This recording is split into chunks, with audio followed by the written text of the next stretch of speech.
Neste momento, eu gostaria de ministrar uma palavra sobre 7 princípios fundamentais da oração. O que muitas pessoas têm me perguntado, têm me procurado e perguntado desta forma: como eu oro?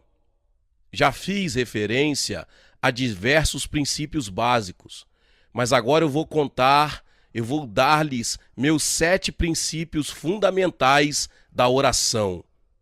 O primeiro princípio: aquiete-se diante de Deus. O salmista escreveu de sua própria experiência: aquietai-vos e sabei que eu sou Deus. Salmo 46:10. É preciso reconhecer que Deus não nos deu uma opção, mas uma ordem. Infelizmente, a maior parte de nossa oração inexperiente é falar a Deus. Nada há de errado nisso. É de fato uma boa forma de aquietar-nos diante de Deus. Como eu disse outras vezes, tenho aprendido a contar a Deus tudo quanto me aborrece. Isso me alivia e faz com que me acalme diante dele. Devemos lembrar-nos também que a oração é um diálogo e não um monólogo. Portanto, quando oramos, devemos não apenas falar, mas também ouvir. Deus não é autor de confusão, mas de paz. O segundo princípio da oração é: entre em comunhão com o Espírito Santo. A Bíblia diz, no 2º capítulo da primeira carta do apóstolo Paulo aos Coríntios, nós vimos nesse capítulo que só o Espírito Santo conhece a mente de Deus. É ele quem tem poder para colocar um espírito tranquilo em comunhão com Deus e revelar o plano divino para nós. Isso se verifica tanto na direção específica como na direção geral que Deus deseja levar-nos. Começo falando diretamente ao Espírito Santo. Digo-lhe: amado Espírito Santo, preciso saber o que meu Pai deseja que eu faça. Por favor, abre-me o Espírito neste momento e revela-me o que ele deseja mostrar-me para que eu glorifique a meu Salvador Jesus Cristo. E continuo: eu te amo, ó Espírito Santo. Tu me fizeste nascer no corpo de Cristo. Deste-me tua plenitude, deste-me teus dons, de modo que eu possa ser uma bênção para este mundo. Amado Espírito Santo, mostra-me o que eu devo conhecer. Alguém me perguntou onde ficava a residência de Deus. Era no céu? Respondi que sim, mas onde é o céu? Se alguém que vive na Austrália erguer os olhos para o alto, então a pessoa que vive no Alasca deve estar olhando para baixo. Devo admitir que na ocasião eu não tinha a resposta. Assim, no próximo domingo, disse à igreja: domingo que vem vou dar-lhes o endereço de Deus. Todos ficaram muito felizes. Então fui à gruta de oração e aquietei meu espírito diante de Deus, em comunhão com o Espírito Santo. Afinal de contas, ele é onisciente, sabe todas as coisas. Enquanto orava, o Espírito Santo me deu a resposta. Eu não aguentava esperar pelo domingo. Pus-me em pé perante a congregação e disse: hoje vou dar-lhes o endereço de Deus. Todos me fitavam, munindo-se ao mesmo tempo de lápis e papel. O endereço de Deus está dentro de vocês. Enquanto eu pregava, o povo era abençoado pela realidade da presença permanente de Deus. O terceiro princípio é: desenvolva suas visões e sonhos. Já declarei quão importante é ter uma visão vinda de Deus. Isto é de particular importância na oração. Faz pouco tempo, ouvi um psiquiatra dizer que a mente subconsciente é sobremodo influenciada pela imaginação.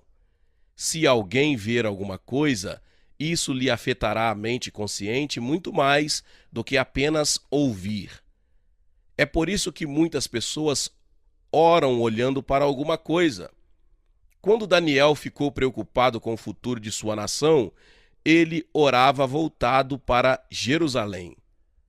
A João, na ilha de Patmos, foi dito que visse o que Deus lhe revelaria.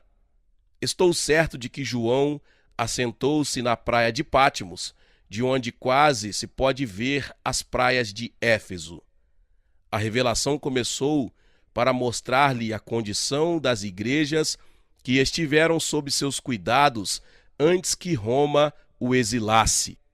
José teve uma visão antes que ela se tornasse realidade. Abraão teve de olhar para alguma coisa enquanto Deus lhe fazia promessas. Olhou para a terra que haveria de herdar, e essa imagem lhe gravou no coração. Encheu-se daquela visão até que ela se tornou realidade. Uma mulher me procurou e disse: Doutor Cho, ore a favor de meu filho. Ele não é crente e leva uma vida muito pecaminosa. Venho orando por ele há anos, mas nada acontece. Vá para casa e comece a vê-lo como crente enquanto ora pela sua salvação. Sim, retrate na imaginação a pessoa que ele seria se fosse crente. Depois de algumas semanas, essa irmã me contou que a princípio foi difícil orar pelo filho, segundo minhas instruções. Porém mudou de atitude e começou a ver o filho como crente. Imaginava-o indo com ela à igreja, imaginava-o lendo a Bíblia e orando. Ficou tão feliz com esta nova visão do filho que, em vez de continuar orando por ele, começou a dar graças a Deus pela sua salvação. Não muito depois que ela começou a dar graças a Deus pela salvação do filho, ele disse que queria ir com ela à igreja. Naquele domingo, entregou o coração ao Senhor e ainda está servindo a Deus. Um homem em minha igreja tinha um negócio que ia de mal a pior. Veio ao meu escritório e pediu-me que orasse por ele. Não sei o que há de errado, pastor, disse em lágrimas. Sou dizimista regular, contribuo para os pobres e tento levar uma vida cristã. Porém, minha panificadora ainda está à falência. Para mim, isto seria um desastre por causa do mau testemunho na comunidade. Tenho dado testemunho a muitos de meus fregueses. Por isso, se eu falir, irão rir do meu Jesus. Continuou ele torcendo o lenço em grande angústia. Depois de orar por ele, ensinei-lhe o princípio das visões e sonhos. Disse-lhe: Senhor Hu, volte à panificadora. Comece a ver o êxito, comece a contar o dinheiro na registradora vazia e veja toda aquela gente lá fora fazendo fila para entrar em sua confeitaria apinhada.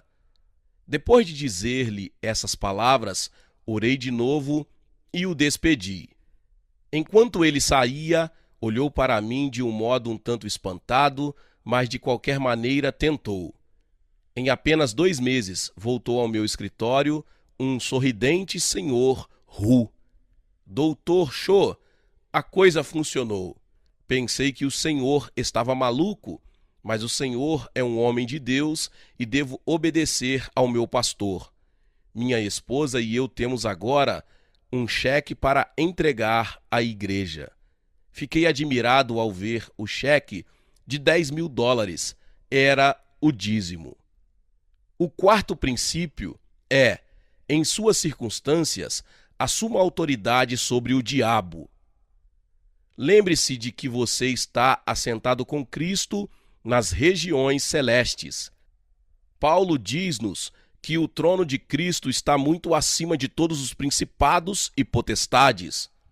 Você tem o direito de ver cumprida a resposta às suas orações. O diabo não tem vez em seus negócios, mas como enganador, ele tentará ocupar território que não lhe pertence. Portanto, assuma a autoridade legítima que você tem em nome de Jesus e repreenda o diabo. Ele deverá fugir de suas circunstâncias. O quinto princípio é: mantenha um registro preciso de seus pedidos a Deus. Saiba quando você orou, por que orou e anote. Deste modo, você não terá de depender da memória. Também pode manter diante de Deus as orações não respondidas e lembrá-lo do que ainda precisa ser feito. Garanto-lhe que louvará a Deus pelas respostas, desde que reconheça quantas de suas orações estão sendo respondidas. Quantas vezes oramos e esquecemos o motivo das orações? Quando a resposta chega, não reconhecemos a fidelidade de Deus. O sexto princípio é: louve a Deus antecipadamente. Lembre-se, Deus chama as coisas que não são como se fossem.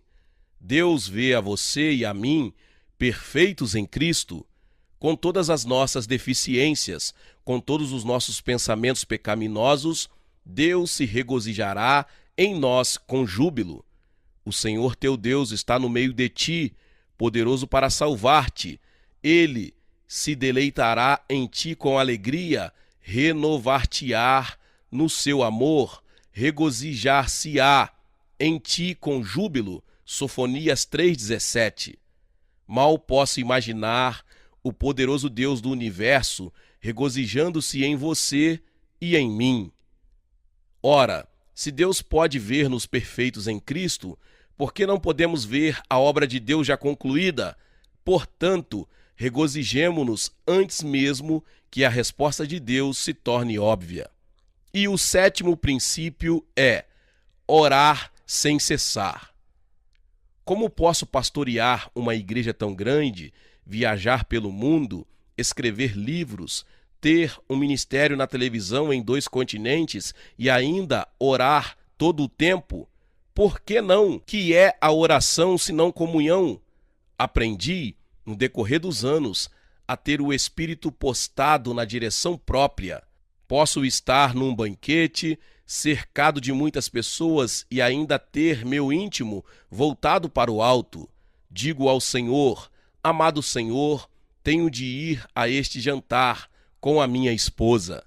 Estarei na companhia do teu povo, mas a qualquer momento estarei pronto para ficar a sós contigo. Pelo simples fato de eu estar ocupado, não hesites em puxar-me para o lado. Tenha a bondade, Senhor. Estou em atitude contínua de oração, muito embora esteja ocupado exteriormente. Penso que nosso Senhor aprecia esse tipo de consideração. Jesus estava continuamente em comunhão com o Pai. Ele nunca disse coisa alguma que não tivesse antes ouvido o Pai dizer. Nunca fez coisa alguma que não tivesse visto o Pai fazer. Portanto, é possível estar continuamente aberto ao Pai. Meus irmãos e irmãs, dei-lhes os 7 princípios que uso em minha vida pessoal de oração, porque desejo que você também desenvolva a sua. Se já tem uma vida de oração, sei que não se molestou por eu haver tratado do assunto aqui. Se não a tem, é hora de começar. Você nunca terá um reavivamento em sua vida e ministério se não orar. Sua igreja nunca começará a orar, a menos que você o faça. Ó Espírito Santo, o reavivamento vem de ti, envia-o, começa a obra em mim. A palavra declara que tu suprirás nossa necessidade de bênção agora. Ó Senhor, rogo-te humildemente. Estas palavras de um antigo poema retratam a atitude que Deus deseja que tenhamos com relação